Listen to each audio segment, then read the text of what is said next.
Hi, this is Laurie Krause. Welcome back to another video on techniques, tips, and advice on rubber stamping.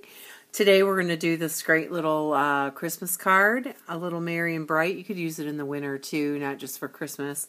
It's nice and simple. So let's get started. I've got a piece of Whisper White, and that is going to be 8.5 by 5.5, and I have scored that and folded it at 4.25, and I'll give that a little score with my bone folder. So there's that, and then I have a piece of this is Pool Party, and that is going to be 5 inches by 3.75 inches, and that's going to get some dimensionals on the back of that to pop that up off the card. Give it a little interest. So I like to get my cards like all ready before I actually put them together, and then I put the whole card together.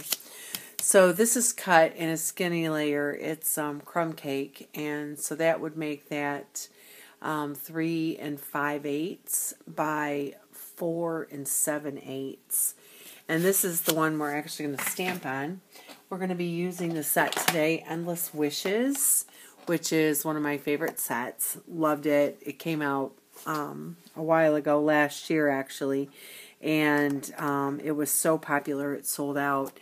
And so I was really excited when I saw it back in the holiday catalog this year because I love snowflakes. Live in Michigan, get a lot of snow, so we use a lot of snowflakes. Anyway, so we're going to be using Endless Wishes, and it's a clear polymer set, so we're going to use that on our blocks. And I'm going to give it a couple of stamps here and here. And then I'm going to change snowflakes and a little darker. This is some Island Indigo. And then I'm going to stamp one more snowflake out of that set. This is a little bitty one. So gives it a little interest. Now I want to show you something really fun. Because it's polymer, you can move the words around. You don't have to have them like they're traditionally supposed to be done. So on this block I have Merry and Bright, and I have the Merry above the and Bright, or you could of course move it down to the end and you could have Merry and Bright. So you can kind of do with that what you want to do. I have a little piece of Pool Party here. I think it was about maybe 4 inches by 1 inch, and then I cut kind of a flag in the end. Does everyone know how to do that? If you don't, what you do is you actually cut right down the center. Give me just a second, my stamp fell off. You cut down the center. Let me see if I can give you a different piece here.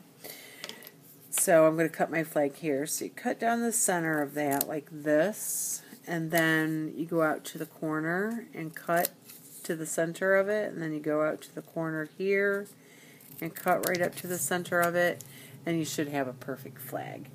So that's like the easiest way to do it. Of course, you could cut it with a, you could also use a square punch or a heart punch and punch that notch in there, or you could use your banner framelits. So there's lots of choices. So we're going to stamp Merry and Bright on this, and actually I'm going to take this away for just a second so I can stamp it and have it straight. That would be something good for today. So there's my Merry and Bright. And so we're going to also use, Stampin' Up! Has their own doilies. I love these doilies. We're only going to use a half of one for this project. And so I've cut that in half. And then I have pre-colored some rhinestones and some pearls with my Coastal Cabana blendabilities. Love, love, love these markers. I use them for just normal coloring. So anyway, let's go ahead and start putting our card together. So we're going to build our card on this little crumb cake base. So what I'd like to do first is we're going to put a little bit of snail on the back of our doily. Now, when I snail up doilies, I only put the snail on the part that's totally solid. If you get the snail out here, you're going to tear your doily, and then you're going to be unhappy. So, nobody wants to be unhappy, especially at Christmas time. So, I've got a little snail on there. And now I have my Marion Bright. I'm going to put some snail on that. Believe it or not, there's not a ton load of dimensionals on this card, which I know is a little unusual for me. So we're going to put this Marion Bright right here. Okay, so we have that so far. And I'm just going to take my snips, and I didn't have my doily snipped just perfectly, so I cut a little off right here. So that looks better to me. So now, just some snail on my crumb cake. Yes, I go all the way around. You know what? When you get all your stuff 20% off because you're a demonstrator, you start to get some bad habits. And my bad habit is I love to put lots of snail on lots of stuff. So, alright, so I've got that on my little skinny layer here.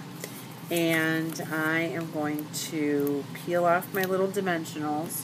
So here's a tip. If you have a hard time peeling these dimensionals off, use your fingernail. And I don't have fingernails, so don't say, oh, I don't have fingernails. And just kind of slice it across the middle of the dimensional. What it will do is it will lift part of that dimensional up for you. Just the paper, of course. And then you can peel it off. And it'll make it a lot easier. So there. Alright. And we are going to layer this on our card. And I'm going to go sideways so that I can layer it and center it both. Okay, so there's that.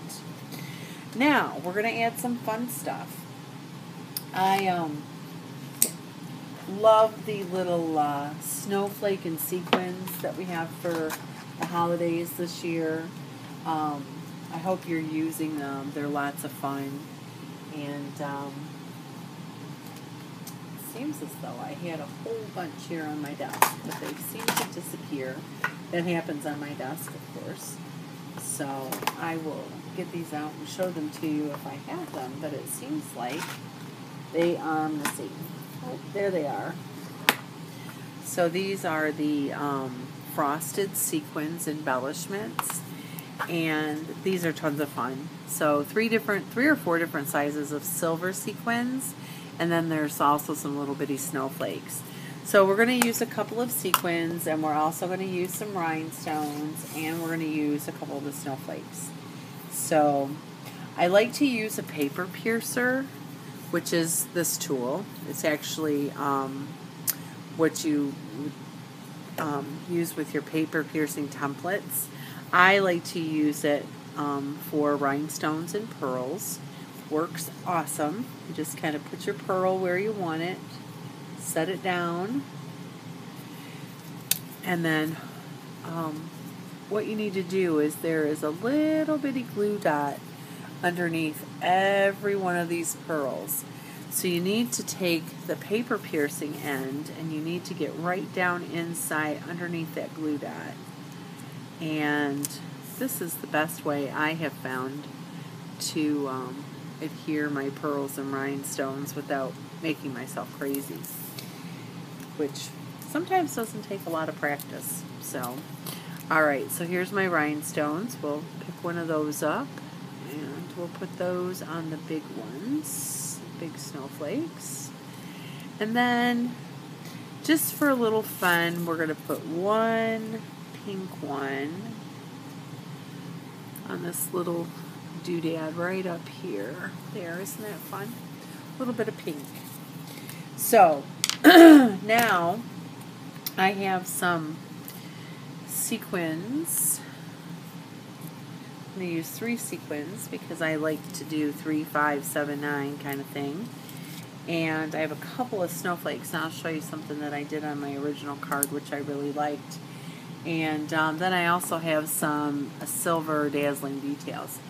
I like to use Tempo liquid glue It's my favorite glue. I think I'm going to put my little sequins right over here. So there's where my sequins are going to go. I had this great little tool, which it probably is just lost in my stamp room somewhere, which if I were to take a video of that, you'd go, oh my goodness, that girl needs to clean her stamp room. Anyway, all it is a toothpick, and I had put some Tombow liquid glue on the end of the toothpick and let it dry. It is the greatest tool on earth for picking up sequins. It doesn't like stick really tight, so you can get the sequin off your toothpick. But it allows you to pick it up even though they're staticky.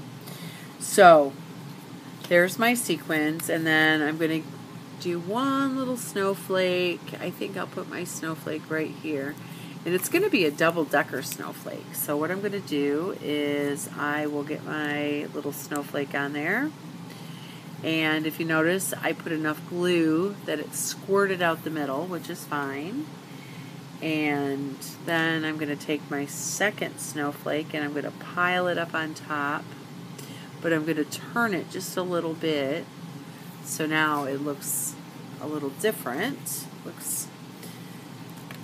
And now I'm going to add my dazzling details. Now, I did something that I don't normally do. Normally when I get my dazzling details out, I keep it in a little embellishment container on my desk, upside down, so that it's usually ready to go. But today I didn't. And usually when I go to use my dazzling details, I squirt a little bit of it into the trash can so that I know it's not clogged and I know that it's not going to end up all over my project, because that has happened before. So I put a little bit of the dazzling details right in the middle of my snowflake, and there is my very awesome snowflake card for today. I hope you enjoyed it, and I'll see you back in Deerland soon. Thanks for stopping by.